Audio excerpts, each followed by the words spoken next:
India is rich, Indians are poor. Agriculture is rich, agriculturist is poor. Bharat ಶ್ರೀಮಂತ, ಭಾರತೀಯ ಬಡವ. ಕೃಷಿ ಶ್ರೀಮಂತ, ಕೃಷಿಕ ಬಡವ. ಇದು ಹೋಗ್ಬೇಕಲ್ಲ.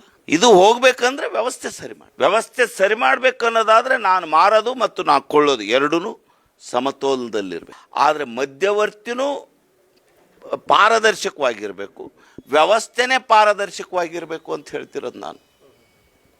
ವ್ಯವಸ್ಥೆ ಪಾರದರ್ಶಕವಾಗಿದ್ದರೆ ನಾನು ತೆಗೆದುಕೊಳ್ಳೋಂಥ ಒಂದು ಟೂತ್ ಪೇಸ್ಟ್ ಎಷ್ಟಕ್ಕೆ ತಯಾರಾಯಿತು ಎಷ್ಟಕ್ಕೆ ತೊಗೋತೀನಿ ಅಂದ್ರೆ ಮುಗಿದೋಯ್ತಲ್ಲ. ಇಲ್ದಿದ್ರೆ ಅವನು 2 ತಗೋ 1 ಫ್ರೀ ಕೊಡ್ತೀನಿ ಅಂತ ಹೆಂಗಂತಾನೆ. ಹೌದೌದು, ಅದನ್ನೇ ರೈಟ್ ಟು ಇನ್ಫಾರ್ಮೇಷನ್ ಆ್ಯಕ್ಟಲ್ಲಿ ಅದನ್ನೇ ಯಾಕೆ ಕೂಡಿಸಿಲ್ಲ ನೀವು? ಈಗ ಕೇಳ್ತಾ ಇದ್ದೀವಲ್ಲ ನಿಮ್ಮ ಮೂಲಕ, ಥ್ರೋ ಮೀಡಿಯಾ ಕೇಳ್ತಾ ಇದ್ದೀವಲ್ಲ, ಸೆಂಟ್ರಲ್ ಗೌರ್ಮೆಂಟ್ ಕರೆದ್ರೆ ಅಕ್ರಾಸ್ ದ ಟೇಬಲ್ ಇದೇ ಮಾತುಗಳನ್ನು ಆಡ್ತೇವೆ ನಾವು. ಭತ್ತ, ಜೋಳ, ಹತ್ತಿ, ತುಂಗಭದ್ರಾ ನೀರಾವರಿ ಕೊನೆ ಭಾಗದಲ್ಲಿದ್ದೀವಿ. ಜೋಳ ಬೆಳಿತೇವೆ, ಭತ್ತ ಬೆಳಿತೇವೆ, ಹತ್ತಿ ಬೆಳಿತೇವೆ, ಸಜ್ಜೆ ಬೆಳಿತೇವೆ. ನಮ್ಮದೆಲ್ಲ ಈ ಕ್ರಾಪ್ ಡೈವರ್ಸಿಟಿ ಇದ್ದಂಗೆ. ಆಹಾರ ಭದ್ರತೆ ಕಾಯ್ದೆ ರಚನೆ ಮಾಡೋದಕ್ಕೆ ಪ್ರೋತ್ಸಾಹದಾಯಕವಾಗಿ ಬೆನ್ನೆಲುಬಾಗಿ ನಿಂತಂಥವ್ರು ಯಾರು? ಈ ದೇಶದ ಬೆನ್ನೆಲುಬು ರೈತ ಅಂತ ಕರಿತೀವಲ್ಲ, ಅಲ್ಲಿ ಸಾಬೀತು ಮಾಡ್ದವ.